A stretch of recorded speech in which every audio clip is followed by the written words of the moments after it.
वक्रतुंड महाकाय सूर्यकोटी समप्रभ निर्विघ्नं कुर्मे देव सर्व कार्येषु सर्वदा.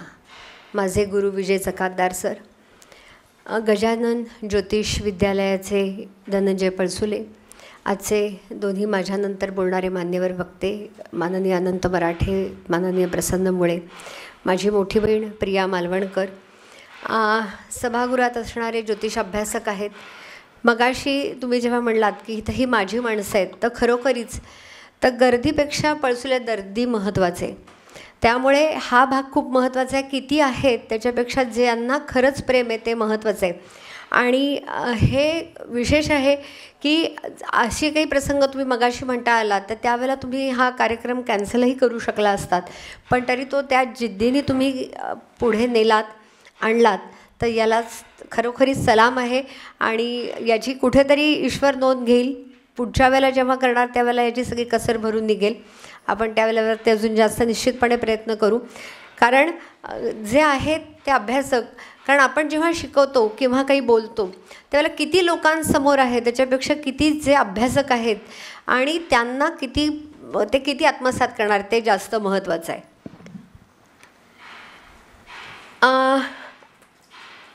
आत्ता आपण अभिवाचनही झालं. जयवंत दळवींचं हे जन्मशताब्दी वर्ष आहे. आता या साहित्य क्षेत्रात हे जे त्यांना आपण साहित्य क्षेत्रातील हे सम्राटच आहेत, तर त्यांना ही एक वेगळ्या प्रकारची आदरांजली वाहण्याचं मला भाग्य मिळालं असं मी म्हणते. आणि ही संधी धनंजय पळसुले यांच्यामुळे आलेली आहे, त्यामुळे मी त्यांचेही पहिल्यांदा मनापासून आभार मानते. जयवंत दळवी यांचा जन्म 1924 सालचा आणि माझा जन्म 1971. आता बघा, आणि त्यांची जीवनयात्रा संपली 1994.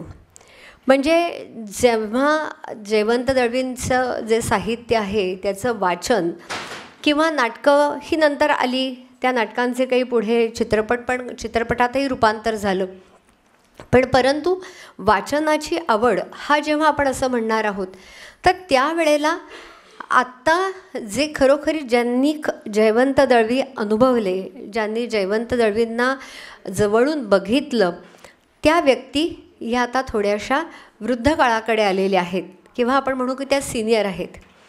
म्हणजे जेव्हा मी वाचनाला सुरुवात केली तेव्हा एवढं खरोखरीच खूप वाचन नाही झालं, पण परंतु काही पुस्तकं जेव्हा वाचली त्याच्यामध्ये जयवंत दळवींचं निश्चित होतं. नाटकांमध्येही बघितलं. आणि आत्ता हे जेव्हा हा त्यांनी विषय दिला तेव्हा माझ्याही पुढे खूप चॅलेंज होतं की अरे आता यांच्यासाठी करायचं तर आपल्याला निश्चित काहीतरी आता वाचायला पाहिजे. कारण जेव्हा बोलायचं आहे तेव्हा ती व्यक्ती समजली तरच आपण बोलू शकणार आहोत. त्याच्यासाठी मला पळसुल्यांनी मदत केली, मी वाचलं. मराठ्यांनीही मला मदत केली, कारण आत्ताची मधले 10 दिवसाची माझी मनस्थिती जरा वेगळी होती. पण परंतु मी आज तो विषय माझ्या पद्धतीने मांडण्याचा, ज्योतिषशास्त्राच्या पद्धतीने मांडण्याचा प्रयत्न करणार आहे. आज माझी मनस्थिती थोडीशी आहे, पण परंतु मी इथं उभी आहे कारण माझ्या बाबांचं अतिशय ते कर्मयोगी होते.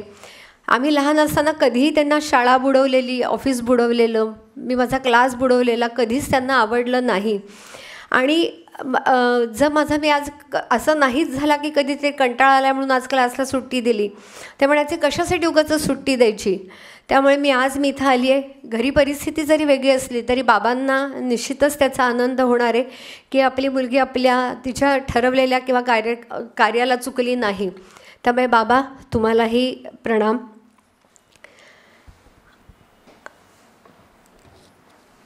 आत्ता आपण मगाशी जयवंत दळवींचं अभिवाचन या तिघांनी केलं, अतिशय छान केलं. त्याच्यामध्ये आपल्याला त्यांना एक गोष्ट लक्षात आली असेल की जेव्हा एक 3-4 वेगवेगळी कॅरेक्टर आपल्यापुढे उभी राहिली आणि हे करत असताना एक व्यक्तिरेखा रंगवताना त्या व्यक्तिरेखेची बोलीभाषा समजून घेणं, त्या पद्धतीमध्ये मांडणं, आणि जेव्हा एखादी व्यक्ती खरोखरीच आपल्याला समजते त्याच वेळेला तिच्याबद्दल बोलता येतं. म्हणजे काय की जेव्हा लेखन करायचं आहे त्यावेळेला त्या व्यक्तीचं अंतरंग जाणून घेतल्याशिवाय ते करता येत नाही. आता आपल्याला बोलायचं आहे ज्योतिषशास्त्राच्या माध्यमातून. ज्योतिषशास्त्राच्या माध्यमातून जयवंत दळवींचा विचार करताना आपण जर बघितलं तर त्यांचं धनु लग्न होतं, मकर रास होती, रवी हा कर्क राशीत आणि नवमांशामध्ये सिंह लग्न. आता व्यक्तिमत्वाचा विचार करताना, पर्सनॅलिटीचा विचार करताना लग्नस्थानातली रास, चंद्राची रास, रवीची रास आणि नवमांशातलं लग्न हे 4 घटक आपल्या व्यक्तिमत्वावरती प्रभाव टाकत असतात. आता धनु लग्नाचं व्यक्तिमत्व असल्यामुळे ते अतिशय धडाडीचे होते, बिंदक्तपणे वागणारे होते. आणि धनुरास ही अशी आहे की जिच्याकडे शक्ती आणि बुद्धीचा मिलाप आहे. म्हणजे योग्य वेळेला शक्तीचा वापर करायचा आणि हा शक्तीचा वापर करताना तो बुद्धीच्या माध्यमातून करायचा, हे धनुलग्नाच्या किंवा धनुराशीच्या लोकांना अतिशय चांगलं जमतं. धनुरास ही गुरुची असल्यामुळे गुरु आपल्या शास्त्रानुसार जेव्हा असं म्हणतो की तो राजगुरू आहे, त्याला कोणी सल्ला दिलेला चालत नाही. म्हणजे काय की तो इतरांना सल्ला देणार, इतरांना मार्गदर्शन करणार. त्यामुळे त्यांनी जे त्यांचं लेखन केलं किंवा त्यांची जी पर्सनॅलिटी होती, त्यांचं व्यक्तिमत्व होतं, त्याचा विचार करताना त्यांना हवं तसंच त्या पद्धतीमध्येच ते राहिले, त्या पद्धतीमध्येच ते जगले आणि तसंच ते वागले असणार आहेत. त्याच्यानंतर धनुराशीचं लग्नाचा विचार करताना आपण असं म्हणू शकतो की बाहूमध्ये रणचंडी आणि जिभेवरती सरस्वती याचाही मिलाफ जेव्हा त्यांची वेगवेगळी त्यांनी कॅरेक्टर रंगवली, व्यक्तिरेखा रंगवल्या, तर त्याही वेळेला ते आपल्याला बघायला मिळालं की एखादी गोष्ट मांडताना किंवा काही व्यक्तिरेखा पुढे आपण त्याचा उल्लेख करणार आहोत, त्या एवढ्या बोल्डपणे त्यांनी मांडल्या, बिनधास्तपणे मांडल्या. मगाशी पळसुल्यांनी उल्लेख केला की स्त्रियांचं जेव्हा एखादं व्यक्तिमत्व रंगवताना ते उघडपणे किंवा अतिशय ठामपणे बोलणं, त्याच्यात कुठेही वल्गरपणा न आणता ते मांडणं, याच्यासाठी लागणारा जो ठामपणा आहे हा धनुलग्नाच्याकडे आहे. आणि जिभेवरती सरस्वती याचा अर्थ तेवढ्याच पद्धतीमध्ये, कारण आपल्या बुद्धीची देवता, विद्येची देवता आपण सरस्वती म्हणतो, म्हणजेच त्याचा ठामपणे वापर करताना बुद्धीचाही वापर त्यांनी केला. त्याच्यानंतर चंद्राची रास ही त्यांची मकर रास होती. आता मकर रास जेव्हा आपण म्हणतो तर मकर राशीचं जर वर्णन करायचं असेल तर ती पृथ्वी तत्वाची रास आहे.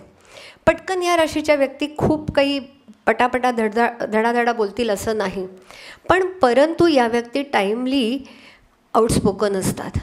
म्हणजे मगर जसं ज्या वेळेला संधी येते त्यावेळेला संधी आल्यानंतर बरोबर पकडते आणि योग्य पद्धतीमध्ये झडप घालते, तेव्हा मकर राशीच्या व्यक्तीसुद्धा त्याच पद्धतीमध्ये त्या नाही जास्त बोलणार. आपल्याला जेव्हा संधी येईल त्यावेळेला, आणि यांचा ह्या जेव्हा त्यांनी ठणठणपाळ हा जेव्हा त्यांनी सदर सुरू केलं, तर त्यावेळेला वेगवेगळ्या लेखकांबद्दल, वेगवेगळ्या व्यक्तींबद्दल, राजकारणी लोकांबद्दल जेव्हा ते स्पष्टपणे बोलत होते, त्यावेळेला मला असं वाटतं हे मकर राशीचं त्यांचं व्यक्तिमत्व हे अतिशय तिथं प्रभावी ठरलेलं असणार आहे. त्याच्यानंतर रवी हा कर्क राशीतला आणि तोही अष्टम स्थानामध्ये. रवी हा आत्म्याचा कारक आहे, अस्तित्वाचा कारक आहे. कर्क रास आपल्या सगळ्यांना माहिती आहे की जलतत्वाची रास आहे. तर त्यामुळे काय आहे की आरोग्याचा विचार करताना हा अष्टम स्थानामध्ये असणारा रवी हा पुढे निश्चितच त्यांच्या आरोग्यावरती त्यांनी त्याचा प्रतिकूल परिणाम केला. आणि मूलतः वरती धनुलग्नाचं व्यक्तिमत्व असलं तरी शरीरामध्ये किंवा आतमध्ये थोडाशी विकनेस किंवा काही शारीरिक त्रुटी या नक्कीच असतील. नवमांशामध्ये सिंह लग्न आहे. आता सिंह लग्नाचं जेव्हा या व्यक्ती तत्वनिष्ठ असतात, आपली तत्व जपणारी असतात.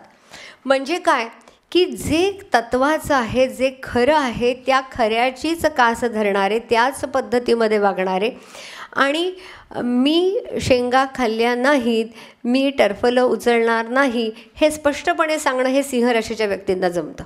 म्हणजे कारण नसताना कोणाची ती स्तुती करणार नाहीत, पण जेव्हा एखाद्याशी बोलतील किंवा एखाद्याचं कौतुक करतील किंवा एखाद्याच्या पुढे वागतील, त्यावेळेला निश्चितपणे त्या व्यक्तीबद्दलची कृतज्ञता किंवा त्या व्यक्तीची योग्यता आहे, त्या व्यक्तीचा मान हे धरूनच ते करणार.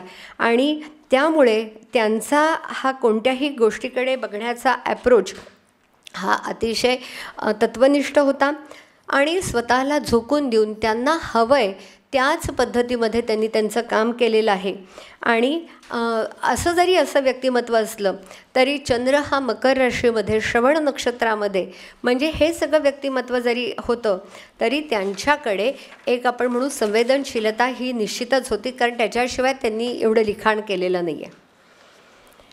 आता त्यांनी फक्त जयवंत दळवी हे कथाकार होते, कादंबरीकार, नाटककार, त्यांनी प्रवास वर्णनकार म्हणून ते ओळखले गेले. ते विनोदकार.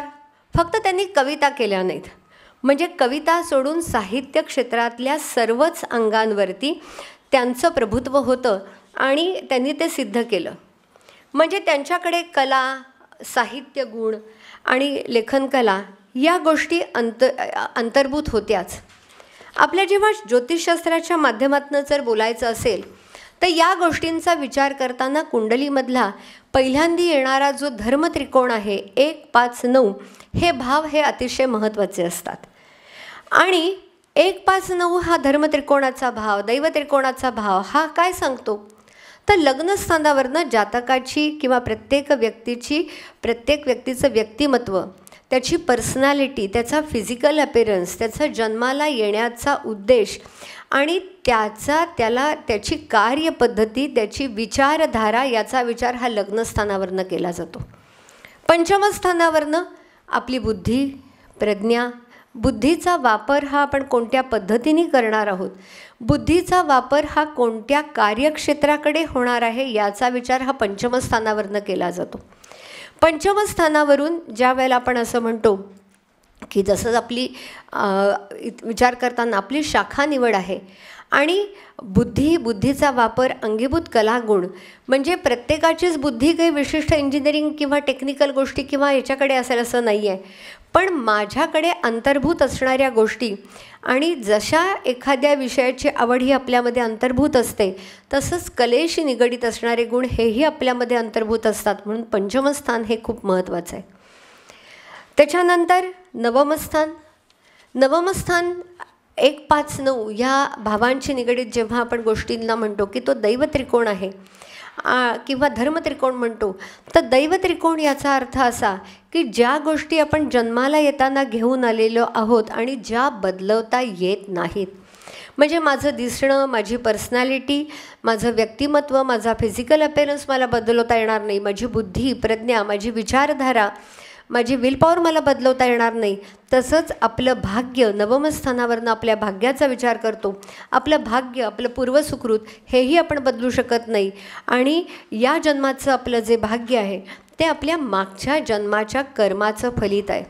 त्यामुळे दैवत्रिकोण हा खूप महत्त्वाचा, कारण आपण प्रयत्न करणं, कष्ट करणं हे आपल्या हाताचं असतं, पण त्याचा मिळणारा रिझल्ट हा भाग्यस्थानाशी रिलेटेड असतो.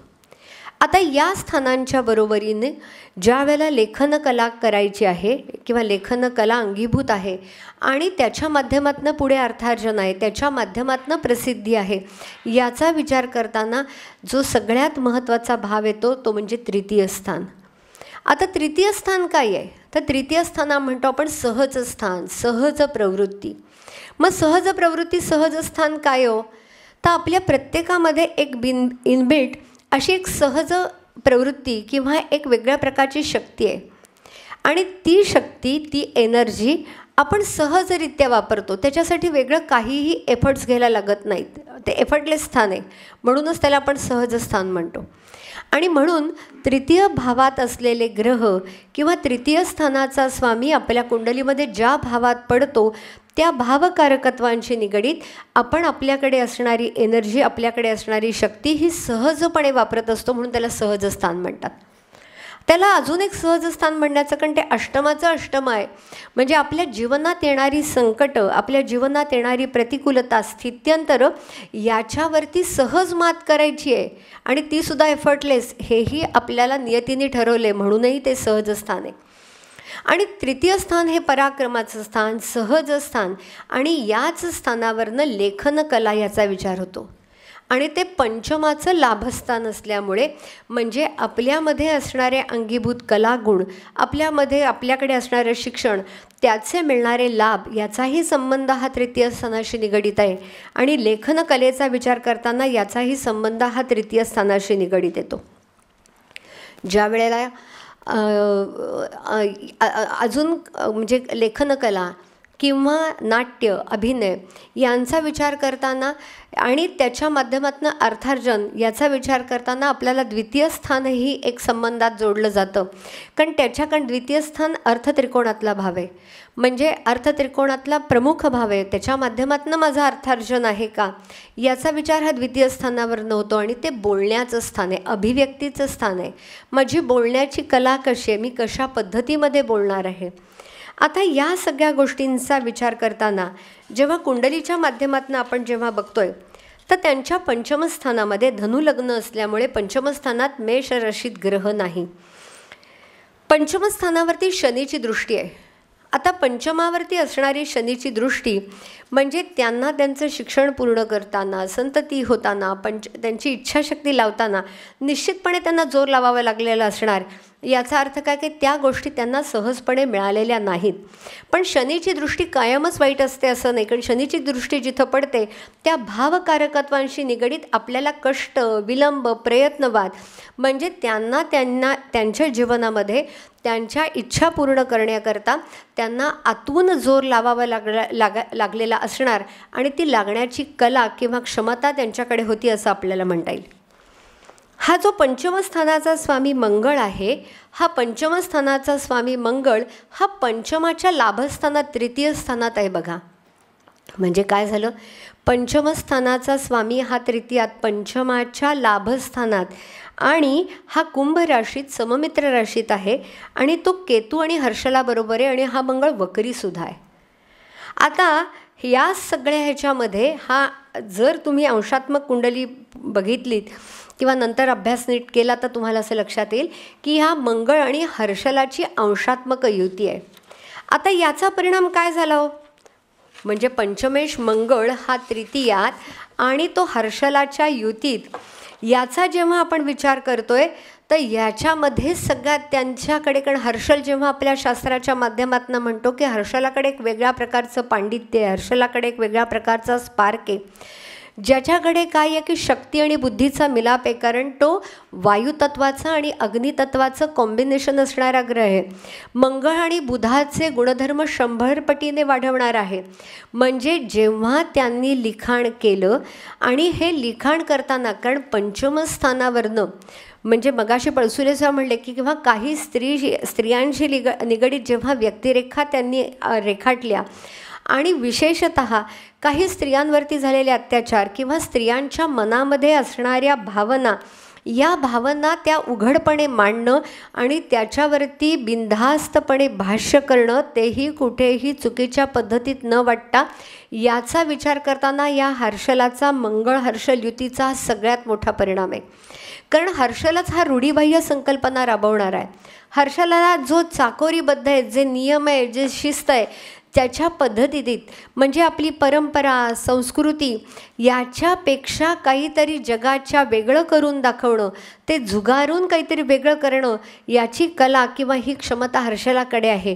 आणि ही पंचमेश मंगळ आणि हर्षलाची असणारी युती यांनी हे काम केलेले आणि ती आहे ती पंचमाच्या लाभस्थानात तृतीयात. या पंचमेश मंगळाबरोबर असणारा जो केतू आहे, आता काही व्यक्तिरेखा रंगवताना किंवा त्याच्यामधला तो गहिरेपणा, कारण केतू हा आपल्या शास्त्रानुसार आपण म्हणतो की तो विरक्तीचा आहे, केतू हा त्यागाचा आहे, केतू हा कोणत्याही गोष्टीमधला कमीपणा जाणवणारा आहे आणि केतू हा ट्रॅडिशनल आहे. म्हणजे तेव्हा काय आहे की आपला राहू जेव्हा आपण म्हणतो की हा वेस्टर्नाइज आहे आणि केतू हा ट्रॅडिशनल आहे, म्हणजे त्या व्यक्तिरेखा रेखाटताना त्यांच्यातला जो त्यांना जे त्रास आहे, कारण केतू म्हणजे आपलं दुःख आहे, केतू हा विरह आहे, म्हणून त्यांनी ज्या काही व्यक्तिरेखा रंगवल्या की ज्याच्यामध्ये स्त्रियांच्या बाबतीमध्ये असेल किंवा व्यक्तीमधलं त्यांच्यातलं दुःख किंवा त्यांना होणाऱ्या यातना किंवा त्यांच्या मनामधल्या सुप्त भावना या रंगवताना ह्या केतूनीसुद्धा त्यांना निश्चितपणे सहकार्य केलेलं आहे. त्याच्यानंतर जेव्हा आपण बघतो की पंचमेश मंगळ हा हर्षल आणि केतूच्या बरोबर आहे आणि पंचमाचा लाभेश म्हणजे जो तृतीयेश लिखाणाच्या स्थानाचा स्वामी जो शनी आहे हा एकादश स्थानामध्ये हा उच्चीचा तूळ राशीमध्ये उच्चीचा आहे आणि कुंडलीमध्ये पंचमेश मंगळ आणि तृतीयेश शनी यांचा नवपंचम योग होतोय. हा सगळ्यात मोठा योग झाला. म्हणजे ज्या वेळेला आपण एखादी व्यक्ती आपल्याकडे असणारी लेखनकला याच्या माध्यमातून जेव्हा त्यांचा संबंध येतो त्यावेळेला तृतीय आणि पंचम भावांचं परस्परांशी होणारी योग तृतीयेश पंचमात पंचमेश तृतीयात तृतीयेश पंचमेश नवपंचम योग तृतीयेश पंचमेश एकत्र असं असताना त्यांच्याकडे लिखाण हे 100% करतात आणि ते उत्स्फूर्त पण असतं. म्हणजे त्याच्यामध्ये काही ओढून ताणून किंवा अशा पद्धतीचं नाही. हा योग आणि इथं ह्या व्यक्ती लिहू शकतात. आणि अजून एक म्हणजे की हा जो शनी आहे हा शनी हा वाचास्थानाचा देखील स्वामी आहे. हा शनी धनस्थानाचा स्वामी आहे आणि तो उच्चीचा आहे. प्रियाच्याही कुंडलीमध्ये तसाच योग आहे मला माहिती आहे. म्हणूनच तेवढी लेखन छान अतिशय सहजपणे करू शकते. आणि ह्या तृतीयेश आणि वाचास्थानाचा स्वामी धनस्थानाचा स्वामी शनीचा मंगळाशी असणारा नवपंचम योग हर्षलाशी होणारा नवपंचम योग केतूशी होणारा नवपंचम योग हाही अत्यंत महत्त्वाचा आहे. म्हणून त्यांनी लेखनकला करू शकले आणि त्याच्या माध्यमातून त्यांनी अर्थार्जनही केलं. त्यांच्या द्वितीय स्थानामध्ये मकर राशीमध्ये चंद्र आहे. हा चंद्र स्वतःच्याच श्रवण नक्षत्रात आहे. आता द्वितीय स्थानामध्ये जेव्हा चंद्र असतो तर आपल्या सगळ्यांना माहिती स्थान आहे की द्वितीय स्थान धनाचं स्थान आहे. द्वितीय स्थानावरनं आपल्या लहानपणाचा बालपणाचाही विचार केला जातो. आता ज्या वेळेला चंद्र द्वितीयात आहे चंद्र जेव्हा द्वितीय स्थानात चंद्रासारखा शुक्रासारखा गुरुसारखा ग्रह असतो तेव्हा बालपण निश्चितच चांगलं गेलेलं असतं. आणि चंद्र हा द्वितीयात असताना निश्चितपणे त्यांचं बालपण हे चांगलं गेलेलं असणारच. त्याच्यानंतर हा चंद्र जेव्हा द्वितीयात आहे तर हे खाण्याचं स्थान आहे. म्हणजे आपल्यापैकी बऱ्याच जणांना माहिती असेल की ते अतिशय फुडी होते. म्हणजे ते सारस्वत असल्यामुळे त्यांना मासे भयंकर आवडायचे. म्हणजे काय की द्वितीय स्थानामध्ये चंद्र असणारी लोक ही काय असतात सांगू की ही स्वतः फुडी असतात खाण्याचे शौकीन असतात आणि ज्याला खवय्ये आहे आणि जो चांगला खाऊ शकतो तो उत्तम स्वयंपाकही करतो आणि त्याला कळतं पण. म्हणजे द्वितीय स्थानातला हा चंद्र त्या चंद्राने त्यामुळे ते खवय्ये होते. तसंच चंद्र हा मातेचा पण कारक आहे आईचाही कारक आहे. हा आईचा कारक असणारा मातेचा कारक असणारा चंद्र हा द्वितीयात म्हणजे चतुर्थाच्या लाभस्थानात आहे. आणि कुंडलीमधला चतुर्थेश गुरु हा व्ययस्थानामध्ये म्हणजे चतुर्थाच्या भाग्यस्थानात आहे. तर त्यांच्या वयाच्या म्हणजे प्रदीर्घ काळापर्यंत म्हणजे त्यांच्या आईचं वय जवळजवळ 92-93 वर्षापर्यंत त्यांची आई होती. म्हणजे त्यांना निश्चितपणे आईचं सुख मातृत्वाचं सुख मिळालेलं असणार हेही आपल्याला तिथं दिसतं.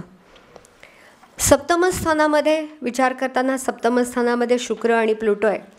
मिथुनेचा शुक्र आहे. आता त्यांच्या लेखनकलेमध्ये या शुक्राचा सुद्धा एका वेगळ्या पद्धतीने अंतर्भाव आहे लक्षात ठेवा. आणि सप्तमस्थान हे काय आहे तर सप्तमस्थान विवाहाचं पण आहे. म्हणजे सप्तमात मिथुनेचा शुक्र आणि हा जो सप्तमस्थानाचा स्वामी बुध आहे तो नवमस्थानात राहू बरोबर. म्हणजे त्यांच्या पत्नीचा किंवा वैवाहिक जीवनाचा विचार करताना जर तुम्ही बघितलं तर सप्तमात मिथुन राशीचा बुधाच्या राशीतला शुक्र असल्यामुळे त्यांच्या ज्या पत्नी म्हणजे उमाताई त्या अतिशय दिसायला सुंदर होत्या. सप्तमेश भाग्यात आहे म्हणजे त्यांचा भाग्योदय हा विवाहानंतर झालेला असणार. आणि दुसरी अजून एक गोष्ट म्हणजे की त्यांच्या पत्नी या खरोखरीच दत्ताच्या भक्त होत्या. म्हणजे त्यांची दत्तावरती गाढ श्रद्धा होती. माझ्या असं वाचनात आलं की त्यांच्या घरामध्ये जेव्हा तिथे राहत होते ते एकाच ठिकाणी वड पिंपळ आणि औदुंबर असं एकत्र झाड असं यायला लागलं. आणि त्या म्हणल्या की अरे आपल्याकडे तर हे तिन्ही वृक्ष आपल्यासाठी आपण ज्याची पूजा करतो तर ह्या तिन्ही वृक्षांना नाही कारण ते बिल्डिंगमध्ये भिंतीवरती यायला लागलं आणि ते काढणं हेही पाप आहे आणि ते आपलं जगवणं तेही त्याच्यासाठी महत्त्वाचं आहे. मग त्यांनी कुणाला तरी बोलवून ते वृक्ष एक जी वनराईसारखी किंवा अशी एक काही संस्था होती, त्या संस्थेमध्ये लावायला दिले. आणि त्यावेळेला महिना होता आत्ता चाललेला, म्हणजे माघाचा किंवा उन्हाळा सुरू झालेला असा महिना होता. आणि ते म्हणले की अरे आत्ता तुम्ही हे काढताय आणि हे झाड लागणार कसं. पण त्यांची त्या दत्तगुरूंवरती ठाम श्रद्धा होती. त्यांनी सांगितलं की उन्हाळा जरी असला तरी माझे दत्तगुरू हे झाड वाढवणार, ते टिकणार. आणि ऐन उन्हाळ्यामध्ये लावलेलं सुद्धा झाड ते अतिशय तो वृक्ष मोठा झाला. म्हणजे तिन्ही ठिकाणी म्हणजे त्यांच्या पत्नीची ही दत्तगुरूंवरती श्रद्धा होती, त्या सश्रद्धा होत्या, हेही आपल्याला बघायला मिळतं. त्याच्यानंतर अजून कुंडलीमध्ये ज्या वेळेला जसं आपण तृतीय स्थान, पंचम स्थान, द्वितीय स्थान याचा विचार करतो, तर लेखनकलेचा विचार करताना ती व्यक्ती मनाने संवेदनशील असणं हे पण खूप भाग महत्त्वाचा आहे. कारण का की मन आणि अंतर्मन ह्या दोन्ही गोष्टी ज्या वेळेला एकरूप होतात किंवा यांचा परस्पर संबंध असतोच, तेव्हाच त्या व्यक्तीकडे संवेदनशीलता असते. कारण चंद्र हा बाह्य मनाचा कारक आहे. म्हणजे मी वर्ण दिसणारी लोकांना कशी दिसते, कसं बोलते हे माझ्या चंद्रावरनं कळेल. पण अंतर्मन हे नेपच्यूनशी निगडीत आहे. आणि अंतर्मनामध्ये काय दडलेलं आहे, आपल्या अंतर्मनामध्ये काय रेखाटलेलं आहे, काय खुणा आहेत, हे नाही. म्हणून कुंडलीमध्ये आपण म्हणतो की नेपच्यून हा अंतस्फूर्तीचा जसा कारक आहे, स्पिरिच्युअलिटीचा कारक आहे, तर याचा विचार करताना त्यांचा कुंडलीमधले कोणत्या ग्रहांशी शुभ संबंध येतो आहे, कोणत्या ग्रहांशी त्याचा योग आहे, कोणत्या ग्रहांबरोबर नवपंचम योग होतो हे अत्यंत महत्त्वाचं असतं. दळवींच्या कुंडलीमध्ये जर आपण बघितलं तर मनाचा कारक हा जो चंद्र आहे, या चंद्राचा आणि नेपच्यूनचा प्रतियोग होतो आहे, लक्षात ठेवा. म्हणजे ही सगळ्यात महत्त्वाची गोष्ट आहे. कारण त्यांचं मन आणि अंतर्मन हे एकरूप होतं, म्हणून एवढं प्रचंड लेखन ते करू शकले. आणि कुठलंही व्यक्तिरेखा रंगवताना किंवा नाटक करताना, कथा लिहिताना, कादंबरी लिहिताना, हे सगळं करताना तोचपणा कुठेच आला नाही. म्हणजे हे करताना या चंद्र नेपच्यूनचा असणारा प्रतियोग यांनी खूप मोठं काम केलं. आणि तसंच कुंडलीमध्ये लग्नेश गुरुचा आणि नेपच्यूनचा होणारा नवपंचम हाही खूप मोठा आहे. कारण आपण म्हणलं की मगाशीच म्हणलं की 1 5 9 जे भाव आहेत, ज्या गोष्टी आपण घेऊन आलेलो आहोत, तर या गुरुचाही नेपच्यूनशी होणारा नवपंचम योग. गुरुचा, लग्नेश गुरुचा हा रवीशी नवपंचम पण योग आहे, रवी भाग्यशी. कुंडलीमध्ये जेव्हा गुरु रवी एकत्र, गुरु रवी नवपंचम, नंतर रवीच्या दशमात गुरु, रवीच्या पंचमात गुरु, रवीच्या लाभात गुरु, तर याच्यावरनं आपल्याला काय दिसतं. तर एक गोष्ट अशी महत्त्वाची असते की रवी हा राज्यकर्ता आहे, रवी हा राजा आहे, रवी हा आत्मा आहे, अस्तित्व आहे. आपलं असणं आणि नसणं म्हणजे रवी आहे. आणि गुरु जेव्हा आपल्या शास्त्रानुसार असं म्हणतो, तो गुरु हा राजगुरू आहे की जो सल्ला देणार आहे. म्हणजे राजा आला कीही सगळे उभे राहणार आणि गुरु आले की मार्गदर्शक आले कीही आपण उभं राहणार. पण राजा आल्यानंतर उभं राहताना असं असतं की अरे तो राजा आला, त्याचा मान आहे म्हणून उभं राहायचं आहे. पण आपल्याला आपल्यापेक्षा कोणी मोठी व्यक्ती जर असेल, जी वयानी असेल, अध्यात्मानी असेल, स्पिरिच्युअली असेल, तर आपण उभं राहतो, त्याचे लगेच पाय धरतो.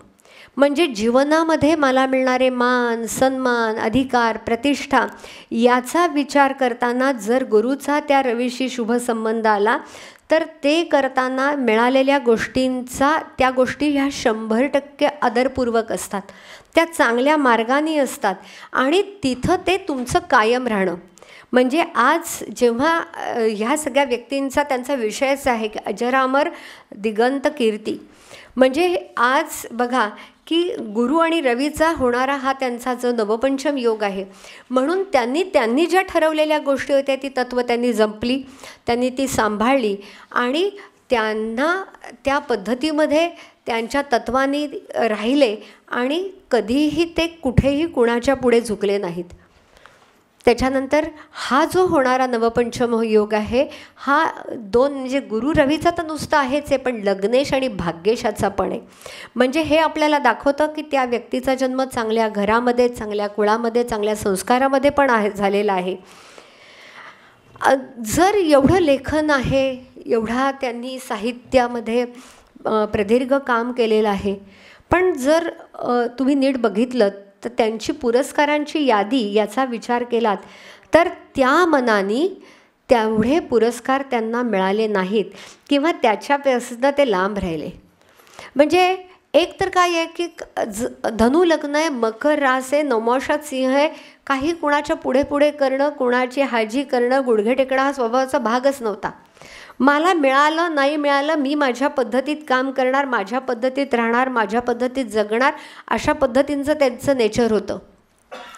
आणि कुंडलीमध्ये जेव्हा आपण असं बघतो तेव्हा तुम्हाला दिसेल की नवमस्थानामध्ये बुध आणि राहू आहे. आता बुध हा कोणत्या भावाचा स्वामी आहे? जसं सप्तमेश आणि दशमेश आहे. दशमेश भाग्यात आहे. आता कर्माचा भाग्याशी संबंध आला, हा एक गोष्ट चांगली. पण परंतु भाग्यात असणारा राहू म्हणजे नवमात असणारा राहूनी कधीकधी त्यांना भाग्याला हुलकावणीही दिलेली असणार, आलेल्या संधी निश्चितपणे गेलेल्या असणार. आणि त्याच्याही पेक्षा एक सगळ्यात महत्त्वाचा योग आहे की जो नवमेश रवी आहे तो अष्टम स्थानामध्ये त्याच्या व्ययात आणि नेपच्यूनच्या बरोबर आणि त्याच्यावर असणारी शनीची 10वी दृष्टी. म्हणजे काय की त्यांची जी क्षमता होती, त्यांचं जे कार्य होतं, त्यांचं जेवढं कर्तृत्व होतं तेवढ्या पद्धतीमध्ये त्यांना त्या मनाने मानसन्मान पुरस्कार मिळाले नाहीत. कदाचित त्यांना त्याची खंत तशी वाटली नाही, कारण जे मी वाचलं, मनुष्य आहे, माणूस आहे, माणसाला कधीतरी वाटणार, पण परंतु त्याचं दुःख त्यांनी केलं नाही आणि त्यांनी त्यांचं कार्य काम तसंच अविरतपणे चालू ठेवलं. कारण असं आहे की हे असं वाचण्यात आलं की अनेक पुरस्कार किंवा काही अध्यक्षपदाच्या किंवा काही मोठ्या ज्या असतात पदं असतात तर त्यातल्या त्या संधी त्यांच्या हातून त्या निसटून गेल्या होत्या, हे आपल्याला माहिती आहे. अजून एक गोष्ट अशी की अष्टमस्थानामध्ये त्यांचा जो रवी आणि नेपच्यून आहे, आयुष्य त्यांनी लेखन केलं, पण मृत्यू समय म्हणजे 1994 साली त्याच्या आधी त्यांना शेवटच्या काळामध्ये त्यांना किडनीचा प्रॉब्लेम सुरू झाला आणि किडनीच्याच विकाराने गेले. शेवटच्या काही काळामध्ये त्यांना डायलिसिस होतं, आठवड्यातनं 2दा डायलिसिस होतं, अशी त्यांची स्थिती होती. अष्टमात जेव्हा नेपच्यून असतो, आपण जेव्हा म्हणतो की षष्ठात, अष्टमात, व्ययस्थानात आरोग्याचा भाव आहे, षष्ठाच्या षष्ठ स्थानात, मारक स्थानात, या भावांमध्ये केतूचा नेपच्यूनचा जेव्हा संबंध येतो, त्या भावेशांबरोबर केतूचा नेपच्यूनचा संबंध येतो, तर त्यावेळेला आजार हा काहीतरी दीर्घ मुदतीचा. मुळात अष्टमस्थानच असं सांगतं की षष्ठ स्थानावरून आपण रोगाचा विचार करतो, पण मृत्यूसमयीचा आजार, मृत्यूसमयीची स्थिती, मृत्यूसम वेदना देणारा आजार हा अष्टमस्थानाशी निगडित आहे. आणि ह्या अष्टमस्थानामध्ये असणारे रवी नेपच्यून, त्यामुळे त्यांना दीर्घ मुदतीचा किंवा बरा न होणारा वेदना देणारा आजार असा त्यांना शेवटच्या काळामध्ये त्यांना त्या आजारातनं किंवा त्याच्यातनं जावं लागलं. केतू आणि नेपच्यूनचा जेव्हा आपण म्हणतो की संबंध येतो, तर केतू हा काय करतो, केतू आणि नेपच्यून, तर ज्या आजारांमध्ये आपल्याला काही केमोथेरपी किंवा स्टिरॉइड लेवलवरची औषधं अशा पद्धतीची जी ट्रीटमेंट घ्यायला लागते, आणि ही कशामध्ये लागते बघा की स्टिरॉइड लेवलवरची औषधं, केमोसारखी औषधं, तर याचा जेव्हा विचार करतो तेव्हा केतू किंवा नेपच्यूनचा संबंध येतो. तर याची जेव्हा ट्रीटमेंट्स आणि किडनीच्या विकारांमध्ये डायलिसिस या प्रोसेसमध्ये तुम्हाला वेगळ्या प्रकारची स्टिरॉइड्स औषधं अशाच पद्धतीचं असतात.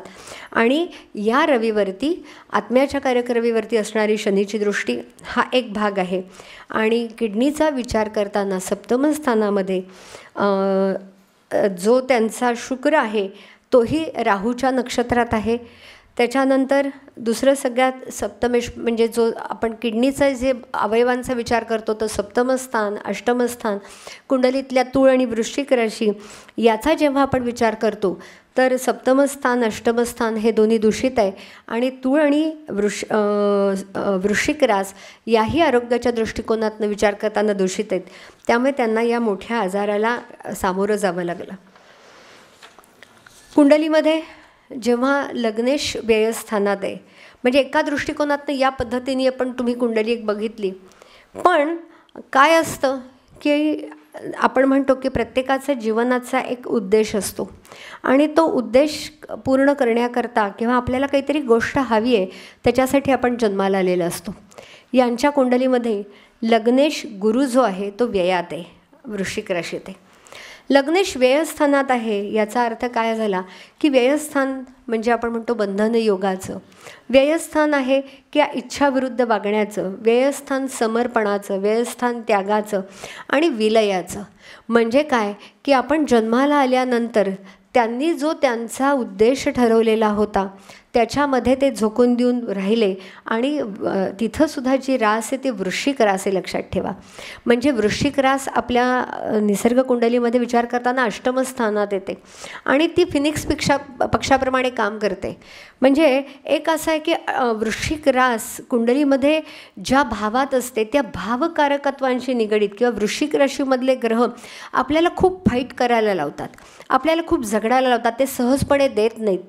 आणि ती कोणत्या भावात आहे तर ती परत मोक्ष त्रिकोणाच्या स्थानात आहे आणि तिथं असणारा लग्नेश म्हणजे त्यांचं जीवन जेव्हा आपण असं बघतो तर त्यांनी त्यांचं जीवन एका वेगळ्या पद्धतीमध्ये व्यतीत केलं, त्यांनी वेगळ्या पद्धतीमध्ये घालवलं आणि त्यांनी जे अचीव केलं, लेखन केलं. कारण त्यांनाही अनेक लेखकांचे त्रास झाले, सरकारी किंवा काही ह्यातल्याही गोष्टींना सामोरं जावं लागलं, परंतु ते डगमगले नाहीत आणि त्यांनी त्यांचं कार्य, त्यांचं उद्देश सफल केला असं वाटतं. आज धनंजय पळसू यांनी मला संधी दिली. मला जेवढं जमलं, जेवढं मला अवलोकन झालं त्या पद्धतीने बोलण्याचा मी प्रयत्न केला. आपण सर्वांनी मला शांतपणे ऐकून घेतलंत. धन्यवाद.